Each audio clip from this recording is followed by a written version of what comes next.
அனைவருக்கும் வணக்கம். ஊடகத்தாருக்கு அனைவருக்கும் என் வணக்கம். இங்கே எங்கள் செயல் திட்டங்கள் பல, எங்கள் எண்ணங்கள் மேனிஃபெஸ்டோ என்று சொல்வார்களே, அவற்றை சொல்வதற்கு முன்னால் எங்கள் முன்னேற்றத்தை பற்றியும் நாங்கள் சொல்ல வேண்டும். இங்கே கட்சியில் இணைந்திருக்கும் ஒருவரை, உங்களுக்கு ஏற்கனவே தெரிந்தவரை மீண்டும் மறு அறிமுகம் செய்ய புது கிரெடென்ஷியல்ஸுடன் அவரை அறிமுகம் செய்ய இருக்கிறேன். திரு பொன்ராஜ் அவர்கள். திரு பொன்ராஜ் பற்றி தெரிந்தவர்களுக்கு ஓரிரு வரிகள் இதில் சேர்ந்து தெரியும். தெரியாதவர்களுக்கு தெரிந்து கொள்ள, இது காந்திக்கு பிறகு தேசமே கொண்டாடிய தலைவர் மேதகு ஏபிஜே அப்துல் கலாம் அவர்கள் இந்தியாவிற்கான மகத்தான கனவுகளை முன்வைத்து மொத்த இளைஞர்களையும் மாணவர்களையும் அதை நோக்கி செலுத்தியவர். அவரது கனவுகளை செயல்படுத்தும் இளவலாக அவருடனே 20 வருடங்களுக்கு மேலாக பயணித்தவர் திரு பொன்ராஜ் வெள்ளைச்சாமி அவர்கள். மேதகு கலாம் மறைந்த பிறகு அவரது கனவுகளை நனவாக்கி மக்களோடு களத்தில் இன்றும் நிற்கின்றவர் திரு பொன்ராஜ் அவர்கள் பாதுகாப்பு அமைச்சகத்தின் பிரிவான ஏடிஏவில் ஒரு அறிவியல் விஞ்ஞானி, சயின்டிஸ்ட் ஜி எனும் உயர்ந்த பதவியை வகித்தவர். ஜனாதிபதி அலுவலகத்தின் டெக்னாலஜி இன்டர்ஃபேஸ் இயக்குநராகவும் இருந்தவர். மேதகு கலாம் அவர்கள் திரு பொன்ராஜ் வெள்ளைச்சாமி அவர்களுடன் இணைந்து 15 மாநில முதல்வர்களுக்கு வறுமையை ஒழித்து செழுமையை நோக்கி செல்வதற்கான செயல் திட்டங்களை விளக்கி இலக்குகளையும் நிர்ணயித்துக் கொடுத்துள்ளார். 3 இந்திய பிரதமர்களுடன் இணைந்து தேசத்தின் வளர்ச்சிக்காக பணியாற்றிய அனுபவம் இவருக்கு உண்டு. நதிநீர் இணைப்பு முதல் விண்வெளியில் சோலார் சக்தி திட்டம் வரை இவரது பங்களிப்பு இன்றும் தொடர்கிறது. பஞ்சாயத்து முதல் பாராளுமன்றம் வரை இளைஞர்களை அரசியலுக்கு தயார் செய்ய வேண்டும் என்பதற்காக மேதகு கலாமுடன் இணைந்து செயல் திட்டத்தை உருவாக்கியவர். அதை செயல்படுத்த தன் வாழ்நாளை அர்ப்பணித்துக் கொண்டவர். தொடர்ச்சியாக இளைஞர்களோடு உரையாற்றி கொண்டிருப்பவர். மக்கள் நீதி மையத்தை நோக்கி நல்லவர்கள் வர வேண்டும் என்று அழைத்தேன். நாட்டுக்காக உழைத்த நல்லவர்களும் நேர்மையானவர்களும் நம்மிடம் வந்த வண்ணம் இருக்கிறார்கள். நேர்மையின் கூடாரமான மக்கள் நீதி மையத்திற்கு இளைஞர்களின் நம்பிக்கை நட்சத்திரமான திரு பொன்ராஜ் அவர்களை பெருமிதத்துடன் பெரு மகிழ்ச்சியுடன் வரவேற்கிறேன். மக்கள் நீதி மையம் கட்சியின் துணைத் தலைவராக ஏற்கனவே உங்களுக்கு டாக்டர் மகேந்திரன் அவர்களை அறிமுகம் செய்திருக்கிறேன். இப்பொழுது இன்னொரு கட்சியின் துணைத் தலைவராக இவரை நியமனம் செய்திருக்கிறோம். மக்கள் நீதி மையத்தை பெருவெற்றி பெறச் செய்ய இன்று இக்கணம் முதல் அவர் தீவிரமாக செயலாற்றுவார்.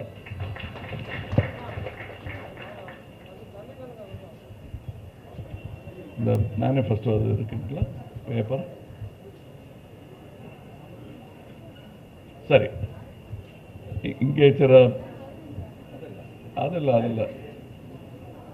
இவங்க கிட்ட கேளுங்க, ஈஏ கிட்ட கேளுங்க. சரி, அது வரல. எங்களுக்கு இல்லத்தரசிகளுக்கான திட்டம், இளைஞர்கள் வேலைவாய்ப்பு அதற்கான திட்டம், பெண்களுக்கான தனியாக சில திட்டங்கள் இருக்கின்றன. அவற்றை வரிசைப்படுத்தி செயல் திட்டங்களை வாசிக்க இருக்கிறோம். இல்லை, இதில் டிஜிட்டலாகவே அனுப்பிச்சிருக்கேன்.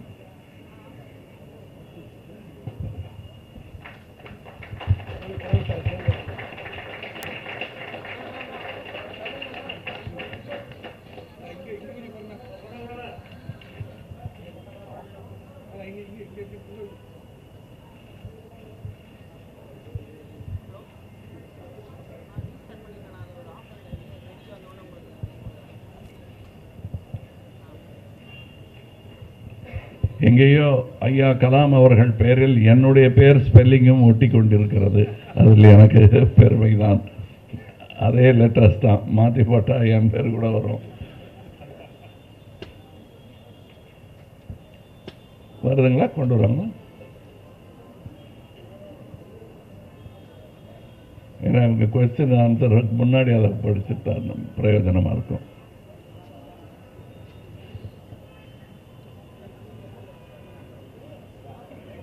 நீங்க பேசுங்க. வணக்கம் சார். அன்பு நண்பர்களே, உங்கள் அனைவருக்கும் வணக்கம். அப்துல் கலாம் அவர்களது கனவு வளர்ந்த இந்தியா, ஒரு அறிவார்ந்த வல்லரசு இந்தியா, வளர்ந்த நாடுகளுக்கு இணையான மாநிலங்கள், வளர்ந்த நாடுகளுக்கு இணையாக தமிழகத்தை உருவாக்க வேண்டும் என்ற அந்த லட்சியம் இன்றைய காலகட்டத்தில் மத்திய மாநில அரசுகளுடைய செயலற்ற தன்மை, பொருளாதார சீரழிவு, வேலைவாய்ப்பின்மை, விவசாய பிரச்சனை, 90 நாட்களுக்கு மேலாக விவசாய பிரச்சனை, தொழிலாளர் பிரச்சனை, பல்வேறு பிரச்சனைகளை சிக்குண்டு சிதறுண்டு தமிழகமும் இந்தியாவும் போய்கொண்டிருக்கிறது. இந்த காலகட்டத்தில் 20 ஆண்டுகளுக்கு முன்பாக இந்தியாவை ஒரு வளர்ந்த நாடாக உருவாக்க வேண்டும் என்ற கனவு நனவாக்குவதற்கு தவறியது 10 ஆண்டுகள் ஆட்சி அதிகாரத்தை பெற்ற அரசியல் கட்சிகள்.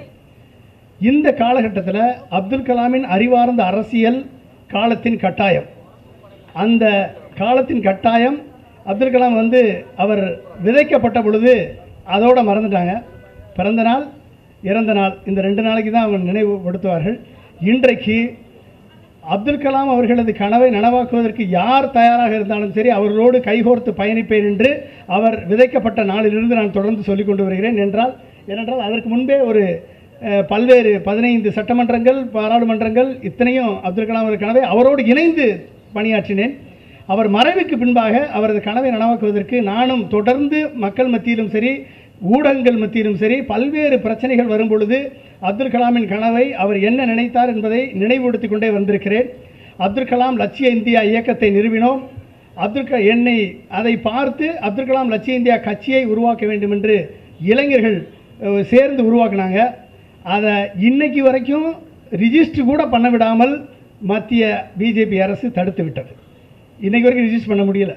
ஏன்னா பல்வேறு காரணங்கள். கோர்ட்டே, எலெக்ஷன் கமிஷனே அப்துல் கலாம் பேரில் கட்சி நடத்துவதற்கு எந்த தடையும் இல்லை, நாங்கள் கொடுப்போம் என்று சொன்ன பிறகு கூட 4 வருடம் ஆகிவிட்டது, ரிஜிஸ்டர் பண்ண முடியல. அது நடந்துக்கிட்டு இருக்குது. ஆனால் இளைஞர்கள், நாங்கள் விழிப்புணர்ச்சி அரசியல் மட்டும்தான் இருந்தோம். என்னை சுற்றி கிட்டத்தட்ட ஒரு 1.5 லட்சம் தலைவர்களை உருவாக்கும் என்ற இலக்குடன் வந்தேன். இந்த நிலையில் தான் இந்த தேர்தலும் வந்தது. நான் ரஜினிகாந்த் அவர்களோடு இணைந்து ஒரு 3 வருட காலம் ஒரு கொள்கை உருவாக்கத்தில் இந்த தமிழகத்தை ஒரு அறிவார்ந்த தமிழகமாக உருவாக்க வேண்டும் என்ற கொள்கை உருவாக்கத்தில் இணைந்து பணியாற்றினேன்.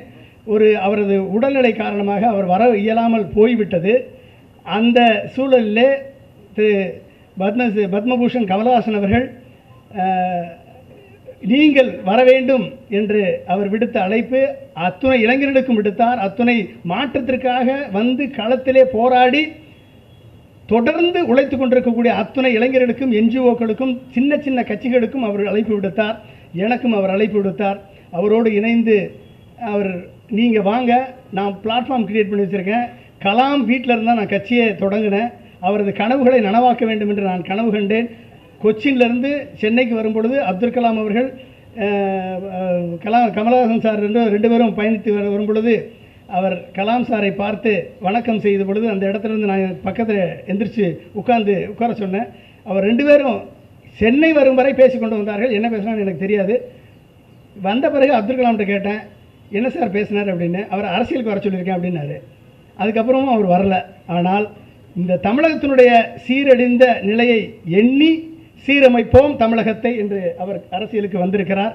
அந்த எண்ணத்தோடு அவர் அழைத்த அழைப்பின் பேரில் அப்துல் கலாமின் கனவை நான் நனவாக்குவேன், நான் பிளாட்ஃபார்ம் கிரியேட் பண்ணி கொடுத்துருக்கேன், வாங்க இணைந்து நாம் இருவரும் அப்துல் கலாமின் கனவை நனவாக்குவோம் என்று சொன்னதின் பேரில் அவரோடு இணைந்து இந்த தமிழகத்தை, சீரழிந்த தமிழகத்தை 5.7 லட்சம் கோடி கடன் வாங்கி வைத்து நாம் ஒவ்வொரு தலையிலும் 63,000 கோடி கடனை வைத்திருந்த இந்த தமிழகத்தை, இந்த தமிழகத்தினுடைய நிலையை மாற்றி இந்த கடனை அடைத்து வரிக்கு ஈக்குவலண்டான வருமானத்தை உருவாக்கக்கூடிய ஒரு வளர்ச்சி மிகுந்த கொள்கைகளை, அப்துல் கலாம் கொள்கைகளை திரு கமலஹாசன் அவர்கள் தலைமையில் நிறைவேற்றுவேன் என்று அவர் என்னிடம் உறுதியளித்திருக்கிறார்.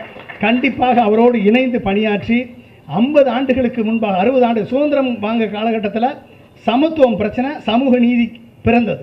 சமத்துவத்துக்கு வந்த பிரச்சனைக்காக சமூக நீதி பிறந்தது. பெரியார் அதை கையில் எடுத்தார். அண்ணா அதை அரசியலாக்கினார். 50 ஆண்டு கால திராவிட ஆட்சி நடந்தது.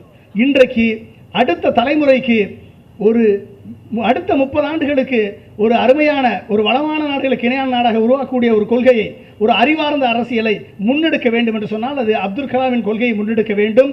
அந்த கொள்கையை நான் செய்வதற்கு தயாராக இருக்கிறேன். என்னோடு இணைந்து வாருங்கள் என்ற அழைப்பின் பேரில் என்னை பின்பற்றி அரசியலுக்கு வந்த இளைஞர்களோடு நான் அவரோடு இணைந்து பணியாற்ற நான் இன்றைக்கு முடிவெடுத்திருக்கிறேன். அந்த முடிவெடுத்ததோடு அவரோடு இணைந்து நான் பணியாற்றேன். இன்றைக்கி என்ன தேவைன்னா, அப்துல் கலாம் கொடுத்த தேவை இந்த மக்கள் நீதி மையத்துக்கு அதுக்கு ஒரு சின்ன சம்பந்தம் இருக்குது. அது நான் இதுவரைக்கும் நான் சொல்லலை. அப்துல் கலாம் சொன்னது மக்களாட்சி வர வேண்டும், அறிவார்ந்த அரசியல் கொள்கைகள் நிறைவேற்றப்பட வேண்டும் என்று சொன்னால் முதலிலே சமூக நீதி வென்றெடுக்கப்பட வேண்டும், அரசியல் நீதி வென்றெடுக்கப்பட வேண்டும், பொருளாதார நீதி வென்றெடுக்கப்பட வேண்டும். இந்த 3 நீதியும் சேர்ந்தால்தான் அது மக்கள் நீதியாக மாறும். இல்லைன்னா வேற எதுவும் மாறாது. அந்த மையத்திற்காக அவர் உருவாக்கியிருக்கார். மேம்படுத்தப்பட்ட சமூக நீதி, அனைவரையும் உள்ளடக்கிய அரசியல் நீதி, அனைவருக்கும் நீடித்த நிலையான சஸ்டைனபிள் எக்கனாமிக் ஜஸ்டிஸ், அதாவது நீடித்த நிலையான பொருளாதார நீதி, இந்த 3ஐயும் வென்றெடுப்பதற்கான ஒரு அருமையான அப்துல் கலாம் கொடுத்த கொள்கைகளோடு திரு கமலஹாசன் அவர்கள் தலைமையில் கண்டிப்பாக எனக்கு நம்பிக்கை இருக்கிறது. இந்த 2021 தேர்தலில் 4வது ஆண்டு விழா, மக்கள் நீதி மையத்தினுடைய ஆண்டு விழாவில் நான் ஒரு சின்ன கணக்கு நான் போட்டேன். எனக்கு இருந்த நாலேஜை வச்சு ஒரு கணக்கு போட்டேன், அரசியல் கணக்கை வச்சு 101 இடங்கள் மக்கள் நீதி மையத்துக்கு கிடைக்கும். அதில் இன்னும் கொஞ்சம் கூடுதலாக உழைச்சா 120 கிடைக்கும் நான் கணக்கு போட்டேன். அமித்ஷா ஒரு கணக்கு போட்டு இன்றைக்கி தினமலரில் வந்திருக்கு 66, 47, 121, 66 இடங்கள் அதிமுகவுக்கு, 47 இடங்கள் அதிமுகவுக்கு இல்லை, அது திமுகவுக்கு. மிச்சம் இருக்கக்கூடிய 121 தொகுதி இழுவரி என்று அமித்ஷா ஒரு கணக்கு போட்டிருக்காரு. நான் போட்டது 120, அமித்ஷா போட்டது 121. கண்டிப்பாக அந்த 121 இடத்துல மக்கள் நீதி மையம் வெல்லும் என்ற நம்பிக்கையை விதைத்து இன்றைக்கு முதல் அந்த மக்களோடு சென்று அனைத்து பொதுமக்களும் வாருங்கள் மாற்றத்தை உருவாக்குவோம், மாற்றத்திற்கான வந்த அத்துணை அமைப்புகளும் வாருங்கள் மாற்றத்தை உருவாக்குவோம். அப்துல் கலாமின் பேரில் ஒவ்வொரு ஊரிலும் நற்பணி மன்றம் வைத்திருக்கக்கூடிய அத்துணை இளைஞர்களையும் அழைக்கிறேன், வாருங்கள் மாற்றத்தை உருவாக்குவோம். இந்த மாற்றத்தை இப்போது உருவாக்கவில்லை என்று சொன்னால் இனிமேல் கஷ்டம் என்பதை எப்பொழுதும் உருவாக்க முடியாது என்பதை உங்கள் மத்தியில் நான் தெரிவித்துக் கொண்டு இந்த மாற்றத்திற்காக வந்த அத்துணை பேரையும் நான் அழைக்கிறேன் என்று சொல்லி கண்டிப்பாக வளர்ந்த நாடுகளுக்கு இணையான நாடாக தமிழகத்தை உருவாக்குவோம் என்ற உறுதியை சொல்லி அதற்காக நான் தொடர்ந்து உழைப்பேன் என்பதையும் சொல்லி விடைபெறுகிறேன். நன்றி, வணக்கம். நன்றி. தமிழில் படிக்கலாம்.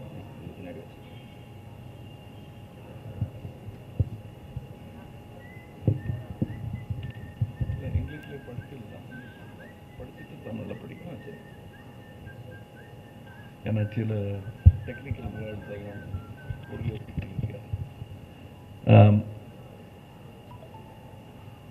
உங்கள் ப்ரெஸ் இன்ஃபர்மேஷனுக்காக ஆங்கிலத்திலும் வாசிக்கிறேன், தமிழிலும் வாசிக்கிறேன்.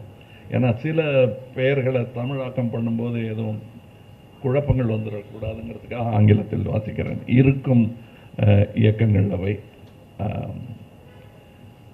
எம்என்எம்ஸ் அஜெண்டா ஃபார் விமன் வெல்ஃபேர், இதை சந்தோஷ் பாபு அவர்களும் அது அவர் தலைமையில் பேர் இருக்கிறது என்றாலும் பல இளைஞர்கள் அதற்கு பின்னால் உழைத்திருக்கிறார்கள். மக்கள் நீதி மையத்தின் கட்சியில் இருக்கும் அறிவார்ந்த சகோதரர்கள் அனைவரும் அவர்களின் வாதத்தை முன்வைத்து அதிலிருந்து வடிகட்டி எடுத்த சில விஷயங்கள் இங்கே உங்களிடம் பகிர்ந்து கொள்கிறேன். MNM's agenda for women welfare. Monetizing household work. As announced earlier, M&M promises to give dignity and recognition to homemakers. 50% women in uniform. Every uniformed sector in state service should have 50% women representation. 2. Protection for women in distress. Hostels in every district for free emergency overnight stay for women in distress and establish a follow-up system on complaints registered with 181 Women's Helpline. மூன்றாவது 3. Universal distribution of feminine products. Government to produce and distribute sanitary napkins via PDS for poor, urban and rural adolescent girls and women. 4. Magalir Vangi Bank at district level to be established for women, run by women, for women. Umbrella of support for single mothers. Education, skill building, employment and socio-economic support to be given to all single mothers.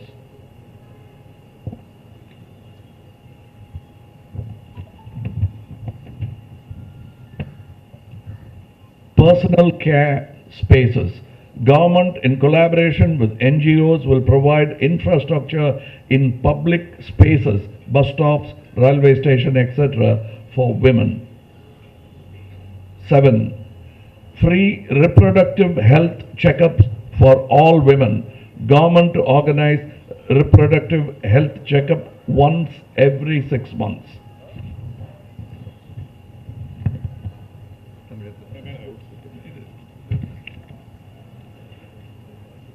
M&M's agenda for youth welfare. 1. Assured employment. On forming the government, M&M promises 50 lakh new job opportunities within its term. 2. Guaranteed jobs within 100 square kilometers from your PIN code for any graduate. Don't seek work, work will seek you. Revision of unemployment allowance based on cost of living index. Youth for youth. 4th, any youth employing 5 or more young men or women is eligible for special financial incentives. 5. E-bike at 0 interest rates for first-time employees. 6. Regulation of work of GIG economy to ensure dignity of workers with off-grid breaks and accident insurance. 7. Youth exchange within and outside the state and country will be actively encouraged.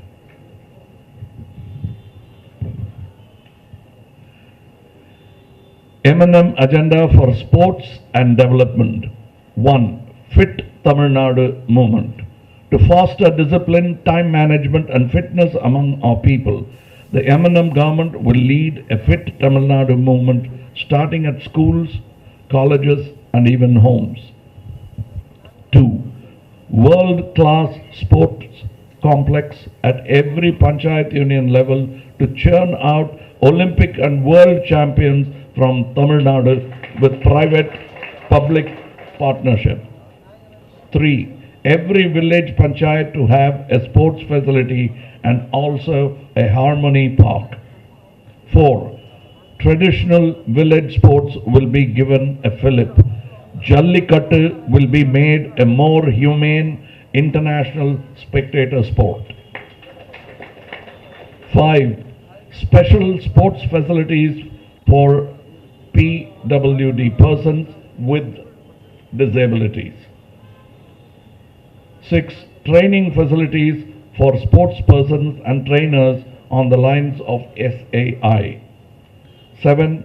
Hierarchy of competitions will be organized which will culminate in state games on the lines of the national games.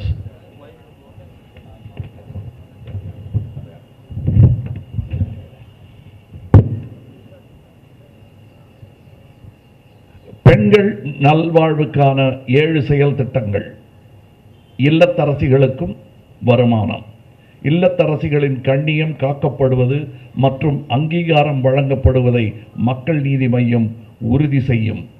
ஏற்கனவே அறிவித்துள்ளபடி 1. சீருடை பணியில் 50 விழுக்காடு பெண்கள் அரசு சேவையில் இருக்கும் ஒவ்வொரு சீருடை துறையிலும் 50 விழுக்காடு பெண்கள் பிரதிநிதித்துவம் உறுதி செய்யப்படும்.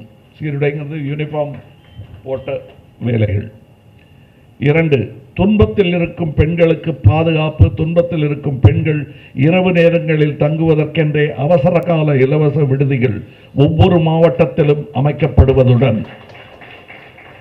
181 பெண்கள் உதவி எண்ணில் பதிவு செய்யப்படும் புகார்கள் அனைத்தும் தொடர்ந்து கண்காணிக்கும் செயல்முறை நிறுவப்படும். 3, பெண்களுக்கான தயாரிப்புகளின் பொது விநியோகம். பெண்களுக்கான சுகாதார நாப்கின்களை அரசாங்கமே கொள்முதல் செய்து கிராமம் மற்றும் நகர்ப்புற ஏழை பெண்கள் மற்றும் இளம்பருவ பெண் குழந்தைகளுக்கு பொது விநியோக முறையில் வழங்கப்படும்.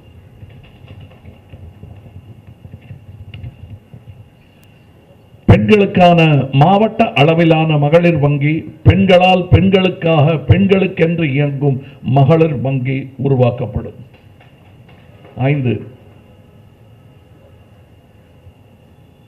தனியாயிருக்கும் ஒற்றை தாய்மார்களுக்கான ஆதரவின் குடை, கல்வி, வேலை, திறன் மேம்பாடு மற்றும் சமூக பொருளாதார ஆதரவு போன்ற அனைத்து உதவிகளும் தனித்து வாழும் தாய்மார்களுக்கு வழங்கப்படுவது உறுதி செய்யப்படும். 6, சிறப்பு பராமரிப்பு கட்டமைப்புகள். அரசாங்கம் தன்னார்வ தொண்டு நிறுவனங்களுடன் இணைந்து பொது இடங்களில் பெண்களுக்கான சிறப்பு உள்கட்டமைப்பு வழங்குவதை உறுதி செய்யும். பஸ் நிறுத்தங்கள், ரயில் நிலையங்கள் போன்றவை. 7, இலவச ஆரோக்கியம் மற்றும் கருத்தரிப்பு பரிசோதனைகள். ஒவ்வொரு 6 மாதங்களுக்கும் ஒரு முறையாவது அனைத்து பெண்களுக்கும் இலவச ஆரோக்கியம் மற்றும் கருத்தரிப்பு பரிசோதனை வழங்க அரசாங்கமே ஏற்பாடு செய்யும். இளைஞர் நலனுக்காக 7 செயல் திட்டங்கள். வேலை வாய்ப்பை உறுதி செய்தல். மக்கள் நீதி மையம் தலைமையிலான அரசு அமையும் பொழுது 50 லட்சம் புதிய வேலை வாய்ப்புகள் ஆட்சி காலத்திற்குள் உறுதி செய்யப்படும். 2, இருப்பிடத்துக்கு அருகாமையிலேயே வேலை வாய்ப்பு உறுதி செய்தல். அனைத்து பட்டதாரிகளும் வசிக்கும் இடத்திலிருந்து 100 சதுர கிலோமீட்டர் தொலைவிற்குள் பணி உத்தரவாதம் வழங்கப்படும். வேலையை நீங்கள் தேடாதீர்கள், வேலை உங்களை தேடி வரும். 3, சீரமைக்கப்பட்ட வேலையின்மை நிவாரணத் தொகை. வேலையில்லாத இளைஞர்களுக்கு அவர்களின் தகுதி மற்றும் வாழும் சூழலின் தேவை அடிப்படையில் வேலையின்மை நிவாரணம் வழங்கப்படும். இளைஞர்களுக்காக இளைஞர்கள். ஒரு இளைஞர் 5 அல்லது அதற்கு மேற்பட்ட இளைஞர்களுக்கு வேலைவாய்ப்பு வழங்கினால் அவர் சிறப்பு நிதி சலுகைகள் பெறுவதற்கு தகுதி உடையவர் ஆகிறார்.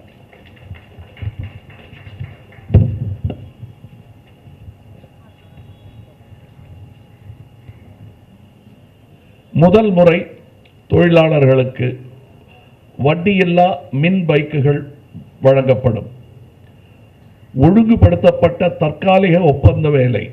தொழிலாளர்களின் கண்ணியம் காக்கப்படும் விதமாக வேலையில்லா கால ஊதியம் மற்றும் விபத்து காப்பீடு வழங்கப்படும். 7, இளைஞர்கள் பரிமாற்ற திட்டம். தேசிய மற்றும் மாநில அளவில் உள்ளேயும் வெளியேயும் கல்விக்காகவும் திறமைக்காகவும் இளைஞர்கள் பரிமாற்றம் ஊக்குவிக்கப்படும். விளையாட்டு மேம்பாட்டு திட்டங்கள் 7. 1, ஆரோக்கியமான தமிழகம் இயக்கம். மக்களிடையே ஒழுக்கம், நேர மேலாண்மை மற்றும் உடற்பயிற்சி ஆகிய நற்பண்புகளை ஊக்குவிக்கும் பொருட்டு மக்கள் நீதி மையம் ஆரோக்கியமான தமிழகம் இயக்கத்தை அரசு பள்ளிகள், கல்லூரிகள் மற்றும் வீடுகளிலும் இருந்து தொடங்கி வழிநடத்தும். 2, உலகத்தரம் வாய்ந்த விளையாட்டு வளாகம். ஒலிம்பிக் மற்றும் உலக சாம்பியன்களை தமிழ்நாட்டிலிருந்து வெளிக்கொண்டு வருவதற்கு பொது தனியார் கூட்டு முயற்சியில் ஒவ்வொரு பஞ்சாயத்து ஒன்றிய அளவிலும் உலகத்தரம் வாய்ந்த விளையாட்டு வளாகம் நிறுவுதல். 3, ஒவ்வொரு கிராம பஞ்சாயத்திலும் விளையாட்டு வசதிகள் மற்றும் நல்லிணக்க பூங்காக்கள் அமைத்தல். 4, பாரம்பரிய கிராமிய விளையாட்டுகள் ஊக்கப்படுத்தப்படும். மனிதநேய சர்வதேச பார்வையாளர்கள் விளையாட்டாக ஜல்லிக்கட்டு மாற்றப்படும். மாற்றுத்திறனாளிகளுக்கான பர்சன்ஸ் வித் டிசபிலிட்டி சிறப்பு விளையாட்டு வசதிகள். இந்திய விளையாட்டு மேம்பாட்டு ஆணை SAI வழியில் விளையாட்டு வீரர்கள் மற்றும் பயிற்சியாளர்களுக்கான பயிற்சி வசதிகள் ஏற்படுத்தப்படும். 7. போட்டிகளின் வரிசை முறை ஒழுங்கமைத்தல். தேசிய அளவிலான விளையாட்டுகளின் அடிப்படையில் மாநில அளவிலான விளையாட்டுப் போட்டிகளின் வரிசை முறை ஒழுங்கமைக்கப்பட்டு 2 ஆண்டுகளுக்கு ஒரு முறை போட்டி நடத்தப்படும். நாங்கள் 7 பாயிண்ட்ஸாக அறிவிச்சுக்கிட்டு வரோம். அதில் இது 4வது கட்டம். மிக்க மகிழ்ச்சி.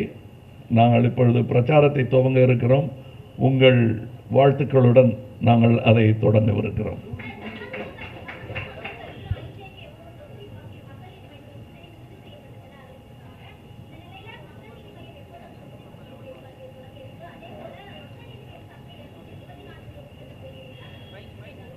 இல்லை, இப்போ அலையன்ஸை பற்றி பேசிகிட்டு இருக்கிறதுனால அவங்க கூட உட்கார்ந்து பேசிட்டு எத்தனை தொகுதிகள் நாங்கள் எடுத்துக்கொள்கிறோம் என்பதை முதலில் முடிவு செய்து கொண்டு அவர்களுக்கும் அதை பகிர்ந்தளிப்பது.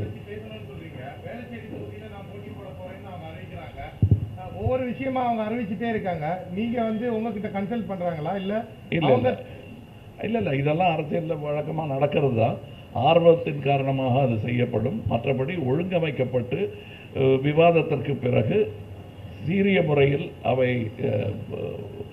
ஒழுங்கான வழியில் தேர்தல் நடக்க நாங்கள் சார் உங்க கூட்டணிக்கு தமிழகம் முழுவதும் 234 சட்டமன்ற தொகுதிகளிலிருந்து எவ்வளவு விருப்ப மனுக்கள் உங்களுக்கு பெறப்பட்டிருக்கு?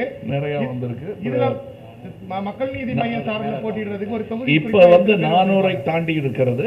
இன்னமும் வந்த வண்ணம் இருக்கிறார்கள். கூட்டணிக்கு பேர் என்ன? உங்க கூட்டணிக்கு என்ன பேரு? உங்க கட்சியில உங்க கூட்டணியில் எந்தெந்த கட்சியில இணைய போறாங்க? இன்னும் வந்த வண்ணம் இருக்கிறார்கள். முழுவதுமாக அவை நிறைந்த பின்னர் பெயரை நிர்ணயம் செய்யலாம் என்று. அதாவது இவங்க கூடுறது தான் முக்கியங்க. பேர் என்னங்கிறது முக்கியம் இல்லை. ஏற்கனவே டைட்டில் நிறைய இருக்கு. சீரமைப்பவும் தமிழகத்தையே நல்ல டைட்டில் தான். அது யாருமே அதுக்கு மாற்று கருத்து சொல்ல முடியாது. கட்சிகள் பேச்சுவார்த்தை நடத்திட்டு வரதா சொல்றீங்க. எத்தனை கட்சிகள் உங்கள்ட்ட பேச்சுவார்த்தை நடத்திட்டு வந்துட்டு இருக்காங்க? No, I will refrain from giving any guesswork. When it happens, we'll tell you.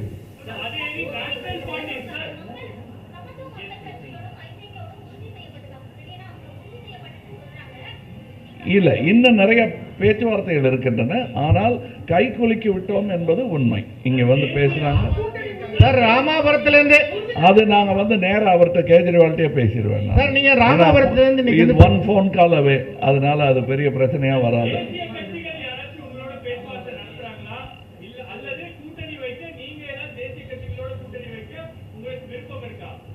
எனக்கு நல்லவர்களோடு கூட்டணி வைக்க விருப்பம் இருக்கிறது என்பதை ஏற்கனவே சொல்லிவிட்டேன்.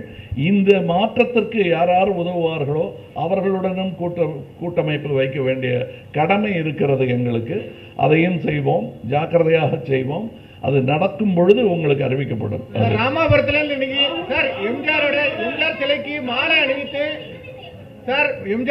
மாலை அணிவித்து இன்னைக்கு இந்த பிரச்சாரத்தை தொடங்குறதா அறிவிச்சிருந்தீங்க. இன்னைக்கு அந்த திட்டம் மாறியதுக்கான காரணம் என்ன?